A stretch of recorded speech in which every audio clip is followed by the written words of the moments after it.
Good morning, everybody. It is Wednesday. We've got a nice 8-game NBA slate on DraftKings. A little bit different over on FanDuel, but we're going to be covering it all for you here on the Strategy Show. Myself and Josh Engleman. Do us favors. You come and like the video, subscribe to the YouTube channel, and we've got a giveaway for the people, Josh, because we're trying to expand our social platforms. You guys know about us on YouTube, obviously, because you're watching here, as well as probably familiar with our Twitter accounts, but now also trying to get some people over to Instagram. So what we are doing is, if you guys follow us on Instagram, it is stochastic_com over on Instagram. Guess how many points you think Alperen Şengün is going to have tonight? Whoever's closest is going to get a free subscription to our NBA lineup generator. So totally free chance to win some stuff. All you have to do is follow us on Instagram and just comment, how many points do you think Alperen Şengün is going to have? So go check out stochastic_com on Instagram. Josh, what's happening? How did last night go? I don't have more money than I did before, but I'm happy with everything that happened on the way up to lock and with my swaps. So I guess that's really all that I can hope for. Anything interesting for you? I was in as high as second in the $15 yesterday, and I thought I had a little bit of a sweat, and then got passed by some Kawhi Leonard lineups late in that one. So overall, I felt like I had good lineups. I had like a pretty good proportion, like 4 or 5% of my lineups finished in the top 1% of the $15 last night. But unfortunately, because the tournament pays out so ridiculously top heavy, if you don't have a lineup that ends up in like the top 4, top 5, you play 150 lineups, you simply ain't profiting for the night in that tournament. So had good lineups, lost to the rake, but just kind of the way it goes in GPPs. Had some sweats, which is all I could ask for.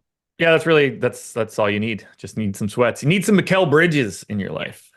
Which I did. I had Mikal Bridges in my top lineups. The piece I was missing, though, was that goofball John Collins, who played garbage time for no reason at all for the Utah Jazz last night. It could have been quite different for me if John Collins, for whatever reason, just didn't play when the game was totally out of hand. And Pelican starters out of the game, Jazz starters out of the game, but John Collins just in there with the garbage time players to score an extra, like 10 fantasy points in the fourth quarter and just bury me, as well as Kawhi Leonard in the late stages of that game. But we've got tonight's slate to talk about, and opening up with a fairly potentially one-sided game, Josh. Largest spread on the slate. It is the Minnesota Timberwolves on the road against the Washington Wizards. Should be a really good matchup on paper for Minnesota as long as the game stays close. We've got nobody key that's on the injury report. Mike Conley rested last game. He's going to be back. Karl-Anthony Towns last game scored over 40 points, real-life points, in the first half, and kind of ended up being the undoing of the Timberwolves, because then they played the entire second half, no defense, just trying to get possessions quickly to get Karl-Anthony Towns the ball to try to score points quickly. Team fell apart, ended up with Karl-Anthony Towns getting benched in the late stages of the fourth quarter after scoring a career-high 62 points. For tonight, Josh, in a matchup against the Wizards, what stands out to you from Minnesota? Mike Conley's ownership certainly stands out. 27% projected ownership on DraftKings right now. We have him with a 14% optimal rate, a negative 13 leverage. I think what's very clear here is that Mike Conley isn't going to be 27% owned when we get a little bit closer to lock. He's not going to be this giant negative leverage play. He's just going to be a solid play today at 5,300. I have 18%. I like him. He's a 0.9, 0.95 guy. Obviously, the matchup against Washington is as good as it gets. They're the fastest team in the league. They're the worst defense in the league. It doesn't get much better than that in terms of trying to get a better DFS spot. But Conley's a little overowned right now. That I don't believe that ownership is going to hold throughout the day, so I wouldn't overreact too much to it. You just kind of want to take bites at these Minnesota starters, whether that's an $8,700 Anthony Edwards, whether that's even Jaden McDaniels at 4,800 small forward. Like, that value works today. Towns still looks really good at 8,100 power forward center. I have no problem getting any shares of Rudy Gobert. I have no problem getting any shares of Naz Reid or Kyle Anderson. Like, anybody that's really in the rotation today gets a giant benefit from facing the Wizards. I don't think anybody just immediately jumps off the page as like, that guy is an overwhelming priority today. It's just the team in general is a priority. Yeah, the player I like the most for myself is Karl-Anthony Towns, and hopefully he could replicate the positives from his last performance. But it's really just Karl-Anthony Towns has been underpriced for a little while now, particularly on DraftKings. 8,100 when he's the power forward and center eligibility. We know he's a ceiling. We just saw it the last time that he was out, and really good matchup for him against the Washington Wizards. They don't really have anybody who could match up against Karl-Anthony Towns. So he's the player that I like the most here. If Mike Conley had more reasonable ownership, that's how I would also like getting to him. But Yeah. I come in underweight to him when he's projected to be in north of a quarter of the field's lineups. But I agree with you. It's one of these slates, 8 games. There's some players on the injury report. Conley's ownership is almost certainly going to be lower by the time we get closer to lock. Anything else Yeah. you want to talk about for Minnesota? Yeah, not really important for the slate, but did you see the report, the last 2 minute report for that Minnesota game where Towns dropped 60? No, but I watched the game because I had lineups with Karl Anthony Towns I was rooting for on that slate. And then also Eric Yeah. ended up winning the $15 on that Yeah. slate. But it was one of the worst foul call misses I've ever seen to finish a game because Karl Anthony Towns driving to the basket on the final, like the second to last offensive possession the Timberwolves had, he got fouled by like 3 guys at once. He gets hit on the body, he gets hit on the shoulder, and then I can't remember which player it was that ended up hitting his arm, but it was just blatant foul calls. And then once Cat didn't get the foul call, he was just checked out of the last 20 seconds of the game. Wasn't even in on the plays, just arguing with the ref in the middle of all the plays. But I assume that's what was on the 2 minute report. There were 10 errors in the final 2 minutes of the game. I believe I have the proportions right. 3 of those were positive for Minnesota. 7 of them were positive for the Charlotte Hornets. And then the other part of it too is just Karl Anthony Towns, once the calls weren't going his way, he just fell apart towards the tail end of the he stopped playing defense. He's not getting back. He's taking horrific shots on offense. But yeah, that was a game where it was like 127, 126. Karl Anthony Towns should have been shooting 2 free throws with a handful of seconds left and really could have changed the outcome of that game. But not the way it went. And on the other side of this game, we have the Washington Wizards, Josh, and nothing really looks all that good to me on this side of the game. Do you see it differently? Everything is contrarian.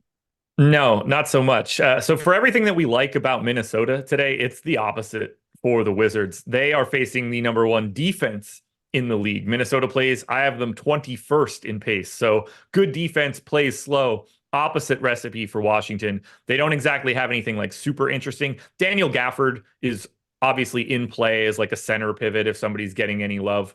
That's not a problem at all. You know, he's going to play 28 minutes a night. If he can play that amount of time, he's a fantasy point per minute guy. I somehow ended up with 12% of DeLon Wright to start my day. I think that's just a function of what salary looks like so far. It's telling me I need some sort of value somewhere, and I think we'll find that by the time the day is over. But he is the highest owned dude on DraftKings at 5%. So if you're looking for any sort of reference, he's at 5%. The highest optimal rate we have for anybody is Jordan Poole at 7%. Anytime you're just seeing single digits on both sides of those coins, it's really not the spot you're looking for. So let's move to a spot that could have some value to us tonight, Josh, and that is the Charlotte Hornets on the road against the Detroit Pistons. And listen, this is shitty versus shitty. This is the stoppable force versus the movable object. I didn't know it was going to be possible that the Detroit Pistons could be favored by multiple points in a game this season, but they are. Detroit Pistons favored by 3.5 points over the Charlotte Hornets. Fairly high total, 234 in the game. And also potential value on the Charlotte side of the game. Nick Richards is questionable. Cody Martin is questionable. What is it that stands out to you right now? And then what could potentially look good if the injuries break in a way? So while the person that I'm about to name is the guy that I have the 3rd most of anybody here, our data certainly believes in what I'm about to say. We've got LaMelo Ball as a very positive leverage play. Mm-hmm. I also don't think that he is going to be 7% owned as we continue this day. We saw him play 35 minutes last time out. Terry Rozier is now not a part of the Charlotte Hornets. We are freeing up ball handling, assists, shots. LaMelo Ball looks great if he's 7% owned today in a matchup against the Pistons. Here are the illustrious numbers for both of these teams. The Charlotte Hornets are 27th in offensive rating and 29th in defensive rating. Not to be outdone, the Detroit Pistons are 26th in offensive rating and 28th in defense. These two teams are shitty. And that is a benefit for LaMelo Ball not playing alongside Terry Rozier. So I think his ownership comes up throughout the day. You start to see him in that like 12, 13, 14 range, and he doesn't become that huge leverage play. But as it stands right now, LaMelo Ball is the priority to get to from Charlotte. That said, I also want to get to Miles Bridges, who gets all of those same benefits for Terry Rozier being off the floor. If Cody Martin is in, we have him as another positively leveraged play. He's 17% owned. I'm over the field on all three of these guys. Only 4,300, small forward eligible. Going to play somewhere around 28 minutes. We went 29.7, so I'm even a little pessimistic there and still getting to him. And then, you can start getting pretty weird. If Nick Richards is off, I think PJ Washington starts to look a lot more interesting. Power forward eligible. Certainly going to get a bit of a usage bump with no Terry Rozier around. Those would be like the first four guys I have my eye on. But LaMelo looks amazing today. 1.56 DraftKings points per minute and 1.5 FanDuel points per minute this year for LaMelo Ball with Terry Rozier off the court. And it's also not a small sample size. He's played nearly 500 minutes with Rozier off the court this year. He is my favorite pay-up option on the slate relative to ownership if nothing changes later on the day. So I don't know if people are just under projecting LaMelo for the absence of Terry Rozier. Maybe people haven't even noticed that Terry Rozier has been traded or aren't taking that into account enough or something. But LaMelo's numbers are fantastic this year. Like, he's been an elite fantasy producer with Rozier off the court. So I think LaMelo is a really strong option. DraftKings FanDuel, somebody to pay up for. And I can't believe that he's not picking up more ownership. Now, on the other side of things, if Richards is out, is there anything that you're going to be liking in the front court, going back to PJ Washington or anything else? PJ Washington for sure, because I think you're going to be able to give him a little bit more playing time, slot him in at the 4, and you'll feel just a little bit better about, like, he's a better offensive player when you play him at the 5 than he is if you play him at the 4. We'll have to entertain the fact that JT Thor could be a value play. What really matters then is, like, what's the status of Cody Martin? Because that starts to make you feel a little bit better about Brandon Miller, who's at 6,100, shooting guard, small forward eligible. I don't think that anybody immediately looks great. Am I missing anybody here? Nathan Mensa's flat 3K. He's 0.51 fantasy points per minute over these 30 days. So it's not as if he's lighting up the stat sheet. I'm not so sure if Richards is out that it's going to matter all that much. I would definitely like PJ Washington more. PJ Washington's had a brutal time with foul trouble in some of the games that he's played extended minutes. Here's the good news, though. Playing the Detroit Pistons, who's getting him in foul trouble when you're playing Detroit? So you'd think this is a game where he'd be able to stay on the court. I'm seeing people in chat who are bringing up Brandon Miller. Here's the issue I have with Miller. So he is now priced up to, a not insignificant salary. Josh mentioned $6,100. With Terry Rozier off the court this year, Brandon Miller's only scoring 0.82 DraftKings points per minute. So even if you go out and you say, all right, Brandon Miller plays 36 minutes tonight with Terry Rozier out at 0.82 fantasy points per minute, you're not really looking at a guy who we could project for much upside at a price point in that 6K range. So that's the reason why Brandon Miller is not somebody who I really particularly like or project all that well. Is that how you see it as well? Yep. I didn't get a single share of him.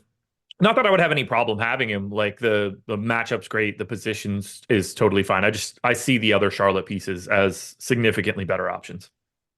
So let's move on to the Detroit Pistons side of the game. And the Pistons, a very rare game that they're going to be favorites, favored by 3.5 points. A big reason for them being favored on the fact that the Hornets suck and they just traded away Terry Rozier. Cade Cunningham's back. Cade had missed some time due to a knee strain. So the first thing I want to ask you about Cade is, what are you expecting from him from a playing time perspective? Because it's hard to imagine he's going to play full minutes coming back from a knee injury. You're not even naming the most interesting guy on Detroit right now, but we'll get to it. I gave him 30. We went 31.5.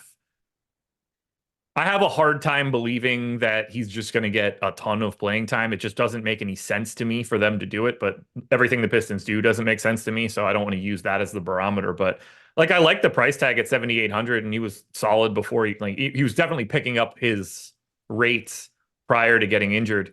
Doesn't feel like today is the day that you want to go to him, though. I assume they kind of treat him with kid gloves. And the reason I think they do that even more so, because he's not the only guy coming back today. And this dude could be a problem. I just don't know how much he's going to play or who they're going to cut out of the rotation. But Monty Morris is back, has not played a single second for the Pistons yet this year. They want him to play. He is the flat 3K. If you project his minutes in any sort of aggressive way at all, he becomes a problem. We don't project him for any ownership, which is causing me to get 14% of him to start the day. I went 14 minutes. I tried to be pessimistic. It's a 13.5 fantasy point projection.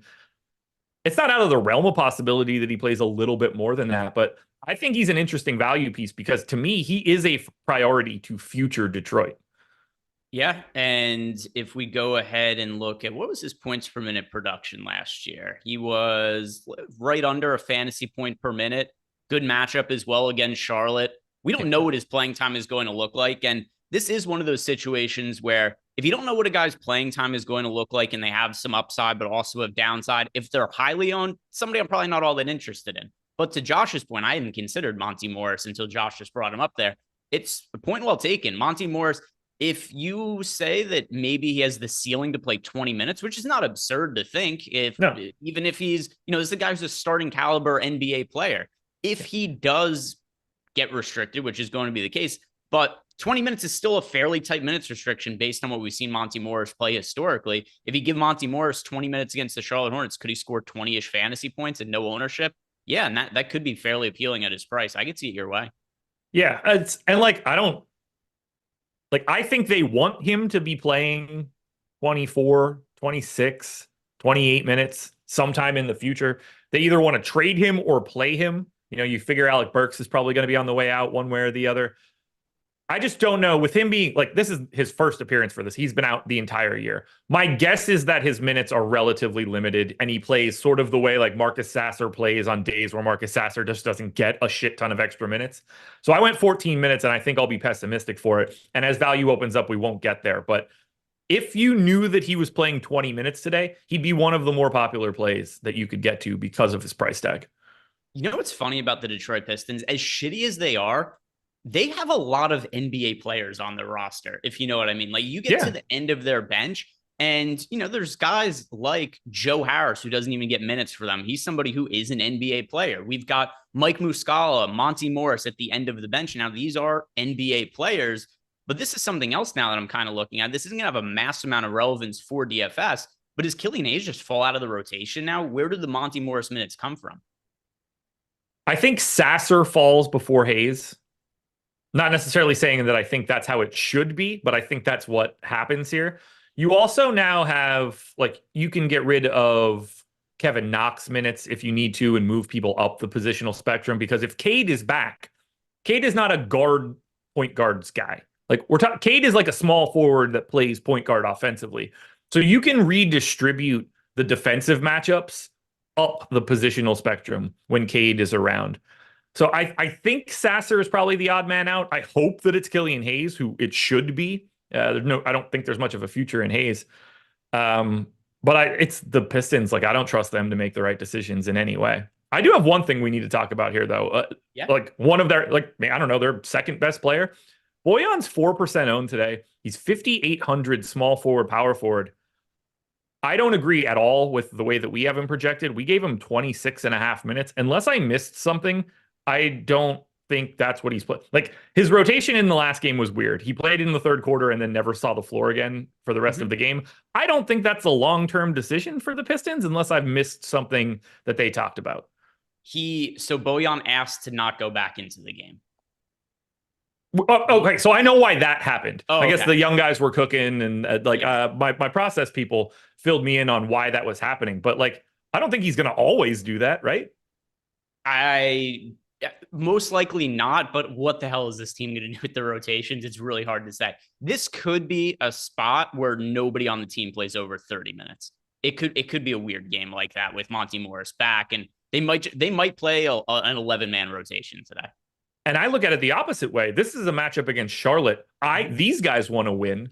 I think Bojan is live to play 34 minutes in this matchup if it's competitive and at no ownership as the, second best dude that's on the floor. 26 and a half minutes, I can't get behind. There's no chance that I would ever project Bojan for 26 minutes in this game. I think 30 is kind of the floor that you could realistically go to for him right now until we see it happen again.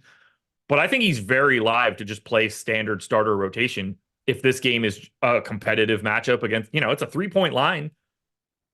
He's not I don't see a scenario where he's not closing unless he's telling the coach to not let him close. I love Bojan here as a GPP pivot. That's what I agree with. I think the most likely scenario is he closes. There's a wide range of outcomes, and it's a good game to target. Nobody's really playing all that much of this game, and it's a high total. The prices are relatively cheap. There's value for sure on the Charlotte side with Rozier being traded. Great game to target. One of my favorite ones overall on the slate, especially for GPP purposes. And then I'm a loser till I win. The Millie in the YouTube chat said that he thinks Morris is going to come back on Friday. They've got him He's back listed as today. probable on the injury report, so I'm assuming he's playing. Yeah, I didn't guess that he was coming back today. I went with the injury report of I'm probably playing. So let's move on to the Memphis Grizzlies, who have had just everybody out for this team. And a little bit tilting for me last slate because I late swapped to all of the Santi Aldama that I could get to. He gets off to a slow start, Josh, and then just catches fire, open up the third quarter. I'm looking like, oh my God, Aldama just scored 20 fantasy points in like a 7-minute stretch. I'm like, Aldama's going to be the nuts today. He checks out of the game like, well, that's kind of weird. Why did he check out so early? And then all of a sudden it's Santi Aldama, knee soreness, out for the rest of the game. So not going to be playing today. We could add Santi Aldama to the likes of Derrick Rose, Marcus Morris, Desmond Bain, John Moran, Brandon Clark, Jake LaRavia. Anybody who has a pulse on this team other than Jaren Jackson Jr. seemingly is out now. So, Josh, this is a very short-handed Memphis team. They only have a handful of guys even available to play minutes at this point. With that in mind, who stands out to you against Miami? Just for reference sake, I hate you. You beat me to more Aldama on Monday. You got to 60%. I got to 56. It was my favorite play on the slate. That was as much as I swapped him as aggressively as I possibly could. And it was going really well until his leg fell off. Yep. I did everything that I could to get as much as I could. And it didn't matter. So the guy that's getting the most ownership here for Memphis is John Conchar, point guard, shooting guard eligible, 4K. He's a, 0.75 guy, generally speaking. We have him pretty massively over-owned from a leverage perspective. He's also 28.5% to be optimal. You're going to see guys be negatively leveraged at the tippy top, but it's not because he's not also the most optimal dude from Memphis. So I have 32%. I don't love chasing the ownership of a John Conchar because he's John Conchar, but they are just so devoid of real NBA players and bodies and people that can play certain positions that his minutes are about as safe as they can be because they just simply do not have alternatives to take those minutes any longer. They just don't have human beings that can step in. It's like they literally don't exist. So I completely agree with the love for John Conchar. We've got David Roddy as the second most optimal guy. That one I'm not as on board for. We also gave Roddy 29 minutes. I only went to 24. That's the tricky part for Memphis because I don't have a great feel of what is stepping in to the Santi Aldama role. I have no real confidence in saying that it's not Roddy. I just 29.5 feels heavy.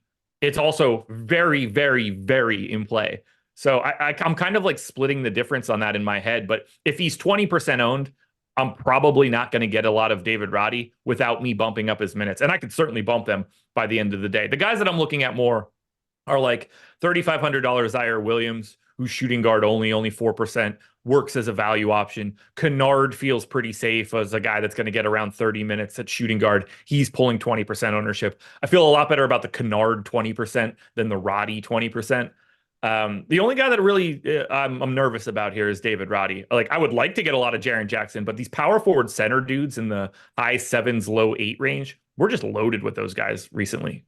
People are going to hate this, but I think Gigi/Gregory Jackson, good tournament play today. I don't know what the minutes are going to look like for Memphis tonight. We're seeing what the field is doing. They're just assuming, like you mentioned, David Roddy gets the minutes. I think he's probably the most likely guy, but it wouldn't shock me if Gregory Jackson ends up getting those minutes instead. And he's a tenth of the ownership of David Roddy. So 2% on Gregory Jackson. He has tournament upside. We've seen him be a high usage guy when he's on the court. The minutes haven't been there consistently lately, but they did creep up a little bit in the second half last game due to the Aldama injury. So Gregory Jackson, if he's going to remain 2% on, good tournament play. Wouldn't play him in cash games or anything, but that is a place that I like getting to. Anything else from Memphis? If not, Josh, we could jump to the less appealing Miami side of the game. Yeah, I think we just have to quickly touch on Xavier Tillman, who just gets yanked around this team like crazy. But, when he gets real run and they don't mess with him, he plays like 35 minutes a night. They had a couple of games, a while back when a bunch of guys were out. Aldama was also out. Tillman played, and this is after Biyombo's gone. Xavier Tillman played 36 minutes. He played 31 the game before that. He played 30 the game after it, 36 a couple games after that. He had a stretch of 4 straight games, 31, 36, 30, 36. We right now have him in at 28.5. I think that number is low because I think now in this spot, particularly in a situation where, like, I don't know if you want Jaren Jackson Jr. having to deal with Bam for all of the center minutes. I think that Tillman is like more likely to play 34 today. And that's sort of where the David Roddy minutes go from 29 to 26 or whatever little bump you need to go there, because I just think they're out of options and Tillman is going to, like, they don't have anybody. Everybody that they keep replacing Xavier Tillman with is either hurt or not on the team any longer. I think they're out of options. I think he's got one of those voodoo dolls and he's trying to get himself more minutes and he's just sticking the needles into them. It's like, hey, here's an injury for Jaw to his shoulder. Here's an injury to Santi Aldama to his knee. And now it's just Xavier Tillman putting curses on everybody to get himself extra minutes. And he's the last man standing. They have tried everything they can for whatever reason to not give Xavier Tillman minutes, including signing Bismack Biyombo to a 10-day contract and just starting at center over Tillman that night. And Tillman still ends up finding his way in that starting lineup. So I agree with you. See it the exact same way. On the Miami Heat side of the game, there's nothing that's all that appealing. Like a couple shares of Jimmy Butler because he's super low owned. Bam Adebayo, you can make a case for him. Kevin Love as well, but nothing that actually gets a double-digit exposure to. Do you see anything that stands out to you from Miami? I'm getting a lot of Bam right now. I think he's just working as like a pay up to be contrarian, talented dude in a matchup where I don't think the Grizzlies are going to be a tough guy to like just beast on. And the reason that I think I'm getting to so much Bam is we've got Alperen Sengun at 8,300, who I do think is a better play than Bam today. We've got Sengun at 45% ownership. We have Bam at 8. That disparity is just not like accurate for how frequently Sengun is going to beat Bam in this spot. We also have Wemby, who at least has power forward here. Wemby's 23% owned. He's also at that $8,300 price tag. I think I'm getting Bam as my like easiest way to be slightly contrarian in GPPs, and that's why I'm getting a little bit of a stand. I have 32% right now. I wouldn't mind if it came down a little, but if I'm going to get a lot of somebody, Bam against a G League Grizzlies team, I'm not mad there in any way. So I like it for GPPs, but just remember, Sengun is a better play than Bam Adebayo.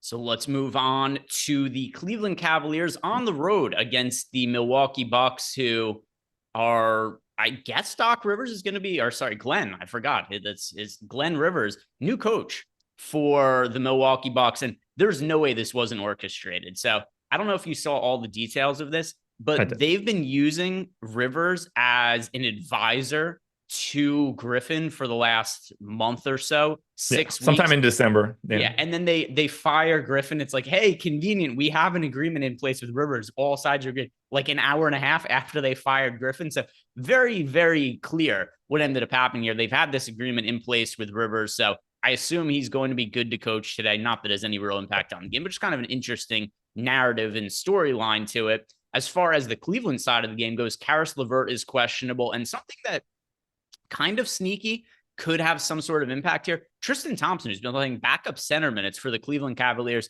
suspended, doing a bunch of PEDs or something, a bunch of things I couldn't pronounce. He tested positive for.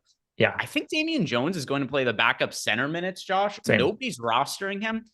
Damian Jones is not a bad pointsman and fantasy producer. If he could play 14 minutes, I think there's a little bit of sneaky upside in a flat min price Damian Jones. I went 14 minutes.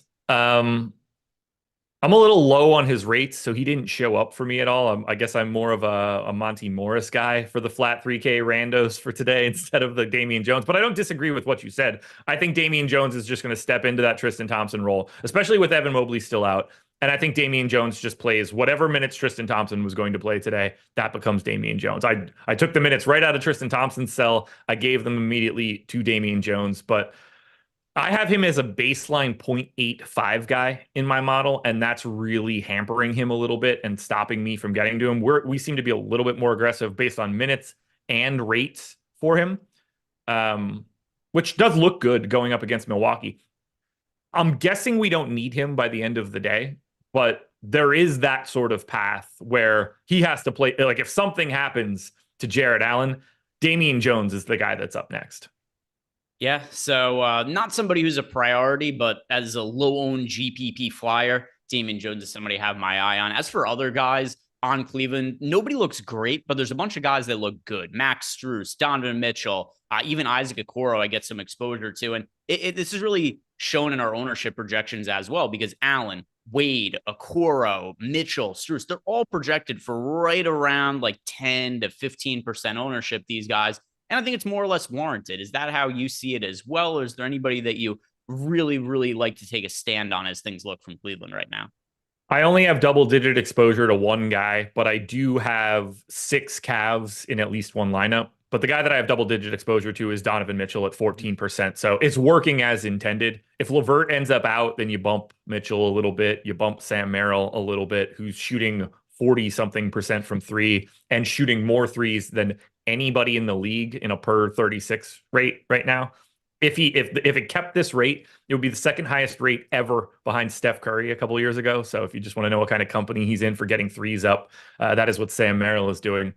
But yeah, like it's kind of just the same across the board. Like all this 10%, 10%, 15%, 10%, 10% owned type dudes for Cleveland. Only one that I'm getting over the field on is Donovan Mitchell, but I'm happy to grab any little piece here. It's a good matchup against Milwaukee. Yeah, and as for Sam Merrill, he is, when I roster him, he's a 15% three-point shooter. If I fade Sam Merrill, he's a 120% three-point shooter. It's the most ridiculous thing ever. If I do not play Sam Merrill and he's any sort of ownership, as soon as he checks into the game, I'll go grab a drink or something like that, check the box score. It's like, oh, cool. Sam Merrill's been in for 3 minutes and he's 3 of 3 from 3. So Sam, I really like Karis LeVert to play. I don't want to deal with the Sam Merrill guy anymore. Same. Done with him. Done with him. Big news, Greg. Big news.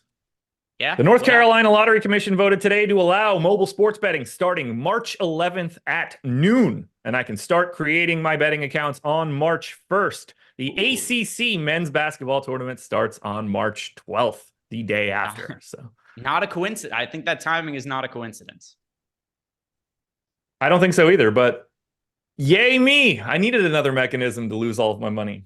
There we go. And just in time for you to play some March Madness stuff. They actually do have pretty cool pools on DraftKings that pay like $1 million to first place for giant NCAA pools. They're pretty fun to join. So you'll be able to do those this year. Let's see. Anything else you want to talk about from Cleveland? If not, we will move on to the Milwaukee side.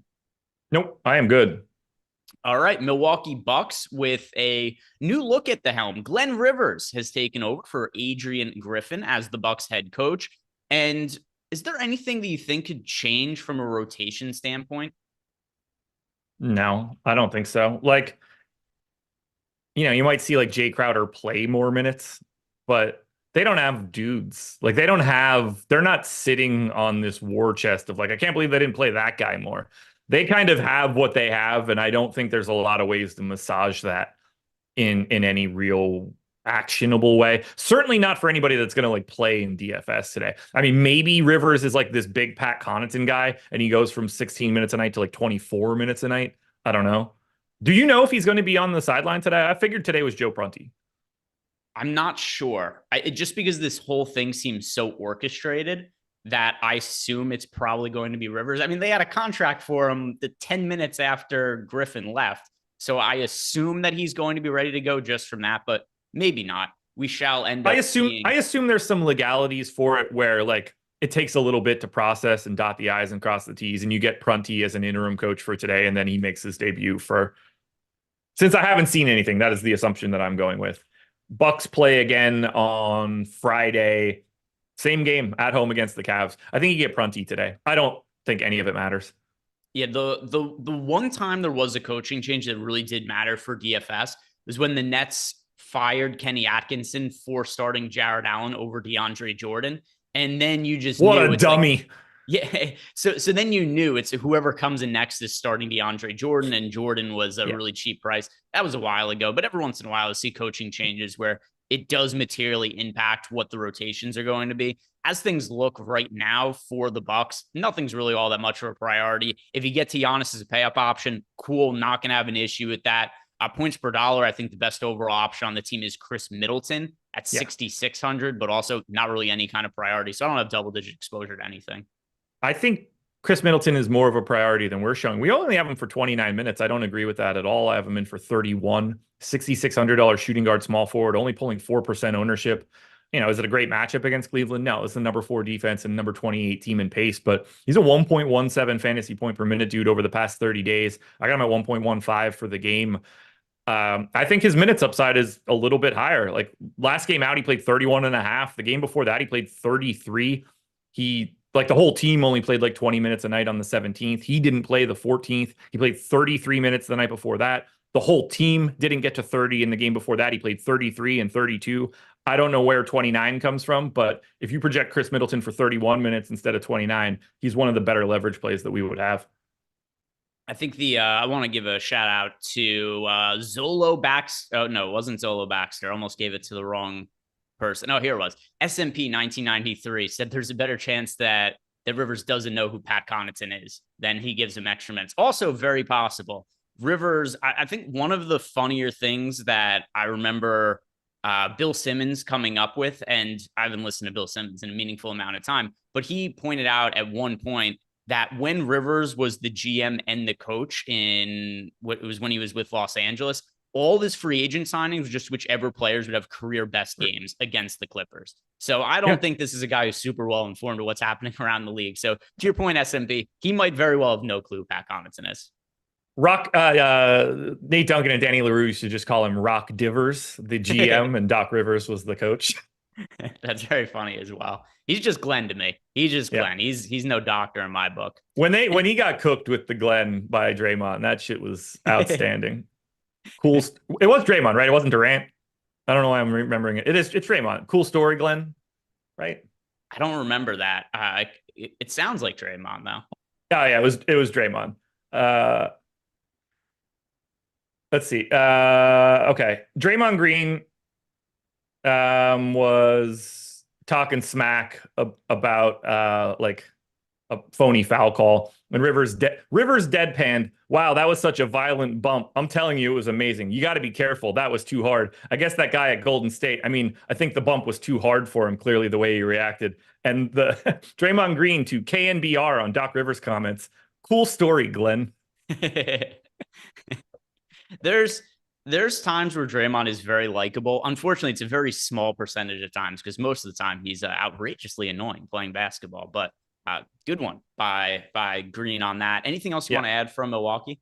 I've got 12% Giannis. I don't think we really need to explain to people that playing Giannis Antetokounmpo might be good. I also took his under on Prize Picks, so good luck with that. But maybe he uses this one as the motivation to be like, see what could happen if Adrian Griffin is gone. But it's not like he was lacking in offensive ability. 1.78 fantasy points per minute over the past 30 days. He's still just himself all the time. And speaking of Prize Picks, if you guys are playing there and are looking for another pick'em platform to play on, check out Sleeper. Because when you sign up at Sleeper using the link we have below, not do you only get a bonus deposit offer of up to $100. You put in 100, they're going to match 100. There's also a free square offer. If you sign up using the link we have below, you are going to get access to over 0.5 total yards for Lamar Jackson this weekend. So Lamar Jackson is going to be favored in the AFC Championship game, and pretty good chance that he has just 1 total yard in the game. So go take advantage of that. Sign up at Sleeper and play that free square. This is the easiest money you make. $100 deposit match bonus, and then on top of that, also over 0.5 total yards for Lamar Jackson. So go sign up at Sleeper and take advantage of that offer. Next game that we have here is the Portland Trail Blazers against the Houston Rockets. And Houston, after a really strong start to the year, they have started to resemble more the team we thought they were going to be entering the season. Nobody on the injury report that's new for Portland. We still do have Shaedon Sharpe, who's out for another couple weeks or so. Josh, what is standing out to you about Portland? And could we potentially see guys resting here? It is the tail end of a back-to-back. Maybe. I don't know. I don't have a single share. The highest owned dude is Malcolm Brogdon at 6%, which is like the guy that's most likely to not play today on the back-to-back. Jabari Walker is getting a little bit of love on FanDuel where he's 5,800 small forward, power forward. But this is the worst team that you can get to today. I think as of right now, they have 12% aggregate ownership. That is the lowest mark, with Milwaukee, Washington, and Dallas being just behind them, but they're unowned. And it's not like playing Houston's a good thing. Top 10 defense, bottom 10 pace. I will be very happy to not have a single Trailblazer. I hope they play everybody because I don't want to have to get here. They should not be talked about.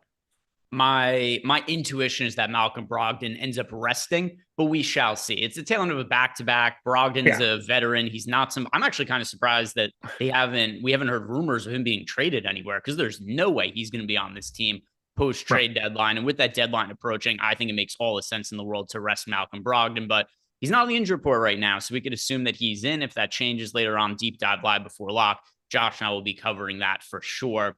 Other side of the game, we have a massive amount of ownership going to Alperen Şengün, 45%, Fred VanVleet, 23% on Jabari Smith, 23%. This is one of the more popular teams on the slate, Josh. Amongst these chalk options, what are you liking? What are you not liking?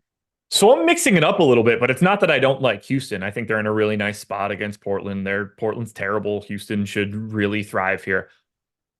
I completely agree that Alperen Şengün looks amazing.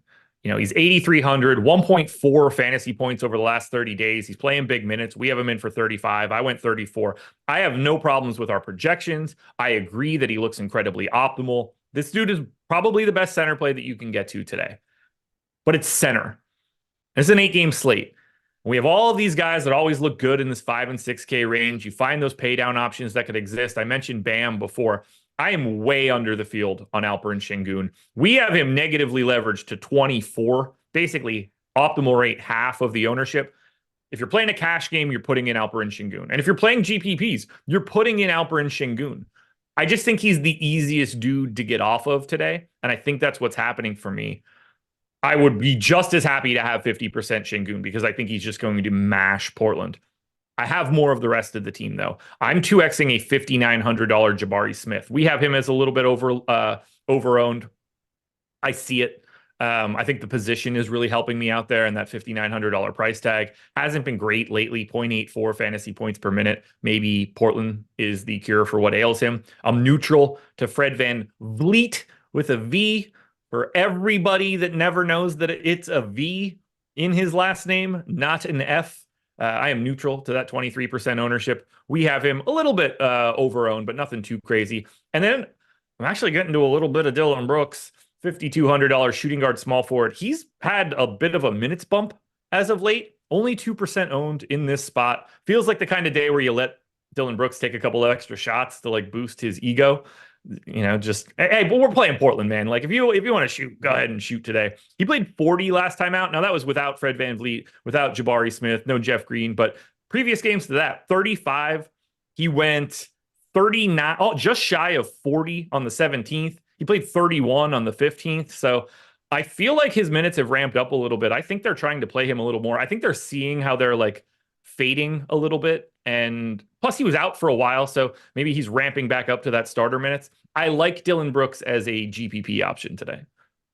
Let's move on to some of these West Coast games. We got the Phoenix Suns taking on the Dallas Mavericks, and I've not been playing very much of Phoenix as of late. The problem with them having Kevin Durant, Bradley Beal, Devin Booker all healthy, and none of them having any kind of minutes restrictions is that these are all guys that demand the ball in their hands. They all carry some sort of usage. And there's so much overlap in their abilities as well. It's not like other super teams we've seen where it's like, hey, here's the big man, here's the distributor, here's the scorer. You got 3 guys that are all scorers.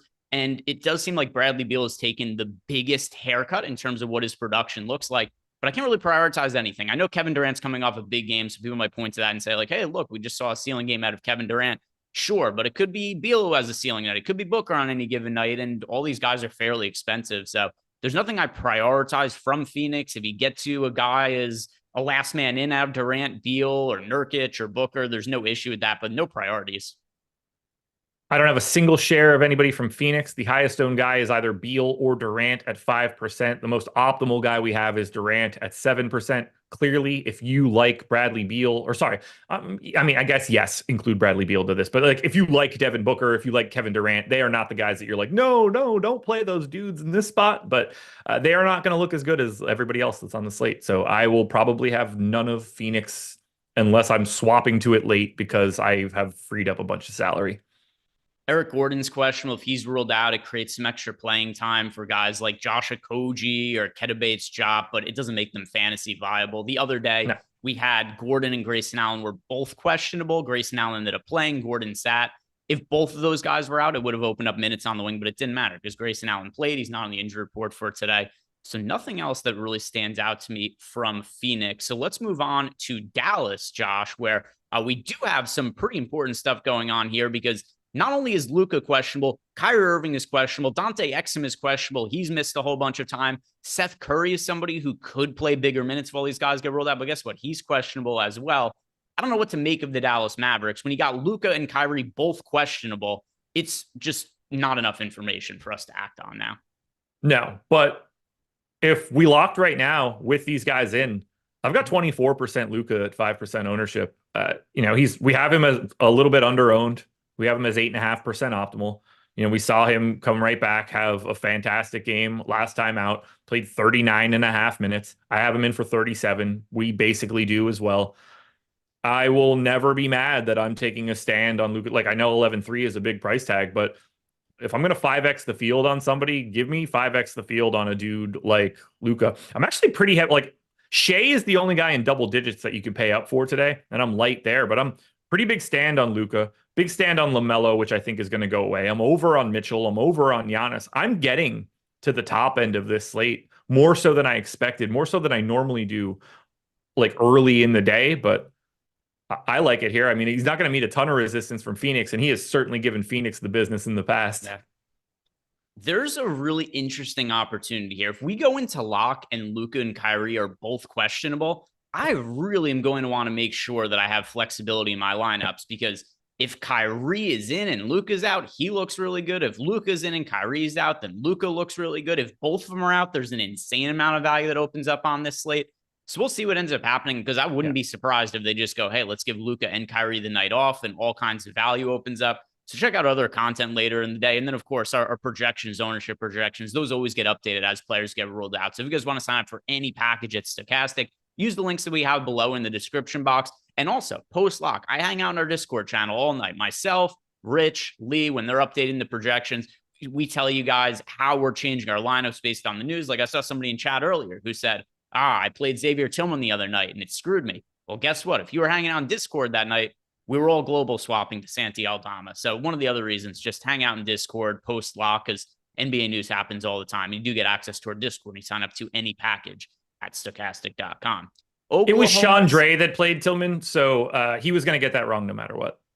Okay, I'm not gonna poo-poo on anybody though, Josh. I'm gonna empower him with the ability to just sit in Discord and listen to what we're doing.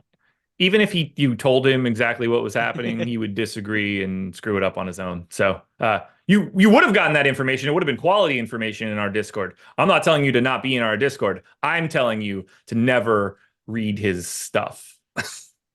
All right, Josh, taking shots at and I like how you say don't read his stuff. His stuff, it's 3 or 4 comments per show in YouTube chat. If it helps, I did about 30 minutes on him earlier today on the process. You ran a tight 30 on him. I really did. I check the tape. Chat will let everybody that was there for it and that's still in chat, they'll let you know. All right, we'll see. I'm sure some comments will be coming in shortly. Just a couple of games left on the slate. Oklahoma City Thunder against the San Antonio Spurs. This is another game that I think is a potential rest spot for OKC. We talked about with Portland earlier. Tail end of a back-to-back for Oklahoma City. San Antonio doesn't really pose too much of a threat. I think we still see the core guys out there like SGA, but maybe like Lou Dort sits or something like that. He missed a game not all that long ago. We shall see. As of right now, nobody's on the injury report, though. Really good matchup against the San Antonio Spurs. Tail end of a back-to-back. What is standing out to you from OKC, Josh? Just the same guys that normally do. We're seeing Chet 8% owned. I have it. I'm happy to get there. Jalen Williams is pulling 10% ownership. That makes some sense to me. Shea's 13% owned. We have him 12% optimal. You're never upset to get Shea, particularly in a matchup against the Spurs. These guys are all just fine. They're like completely reasonable guys to play in GPPs, but I don't see anybody that I'm like really excited to get to. The Spurs defense has been a bit better as of late in comparison to where they were at the beginning of the season. Moving Wemby to play more at the 5, I think is really helping them out in that regard. I have very little here, just a little bit of Chet, a little bit of Shea. I would totally take some Jalen Williams, but they don't look as good as I thought they would. The tail end of the back-to-back definitely hurts their playing time upside a little bit. It is a good matchup against the Spurs, but yeah, I'm kind of surprised as well, Josh. There's nothing to really get to meaningfully here. A player I have the most of is SGA right now in 15% of lineups. He is a little bit underpriced, in my opinion, particularly on DraftKings, playable on FanDuel as well at a more expensive price point. But SGA has just been incredible this year. But with that said, there isn't really anything that I get to outside of him at any kind of real meaningful amount from OKC. And if players are resting, that'll change things, but doesn't look like it's going to be the case as of now. As for the other side of the game, what do you think the playing time upside is for Victor Wembanyama? Because we have now seen him slowly start to come off that minutes restriction. Last 4 games, 27 minutes, 27 minutes, 28, 28. Could we see 30 minutes from Wemby tonight? So SMP brought this up on the process show this morning, so shout out to him for it. But they are back in San Antonio now, and there is a non-zero chance that today is his ankle evaluation day. Whether or not we get any of that information is going to be up for debate, but it's possible that like the restriction goes away today, at which point then I would probably be projecting him for 30 minutes. Even in a 26-minute projection, which is what I have in right now, I'm getting 16%. He's projected for 23. We have him at 27.3. I kind of want to give him another minute. I tend to try to not do it since I haven't had any expectation that he could really pick up a right tail outcome in playing time. So I try to be a little bit more muted in those situations, but I think we're opened up to that a little bit more. And if it does, 1.9 fantasy points per minute over the last 30 days for Victor Wembanyama in this battle of him versus Chet, which is super fun to think about. He looks like a really good play right away if you're just giving him 26 minutes, and he could look even better today. He's the best play on San Antonio for sure. One of the best plays on the slate for me, as far as I'm concerned, because he's picking up some ownership here, 23%. But you mentioned the fantasy production's been ridiculous. And if you look at the entire year stats, it still looks really good for Wemby. But think about how highly touted a prospect he is and all of his skill set. There's no player that I would expect to improve more over the course of the season than Wemby. And we're really starting to see it in recent games. I mean, we're seeing spots where he's scoring north of 50 fantasy points in 18 minutes. And if we're going to start to see 30 plus minutes for Wemby, we're going to see some crazy stat lines going forward. And I'm willing to take a chance those minutes start to increase. And by the way, he looks good even if you only project him for 28 today. If you do assume that he could play north of 30, I think that he could score as many fantasy points as any individual player on the slate. So I like Wemby. Nothing else really stands out. It's kind of Wemby and then, a couple Keldon Johnson lineups, Trey Jones, but nothing significant. I'm 2xing Keldon Johnson and Devin Vassell, which is kind of in line with what we have. Like we have them both as slightly positive leverage plays, Keldon Johnson in particular. No big stance, like it's 16% of both guys, but I am getting to little pieces of that San Antonio team. Also of note, I was surprised by this when I looked this morning. Wemby is back to the betting favorite to win Rookie of the Year, surpassed Chet after this recent crazy stretch of games for Wemby. I do think Chet has been better overall for the year. I have bet both Wemby and Chet at plus money, just as the market moves taking the other side. So on the entirety for the season, I do think Chet has been better to this point. But going forward with the improvements Wemby's making, wouldn't be surprised if it is Wemby who's the better player the rest of the season.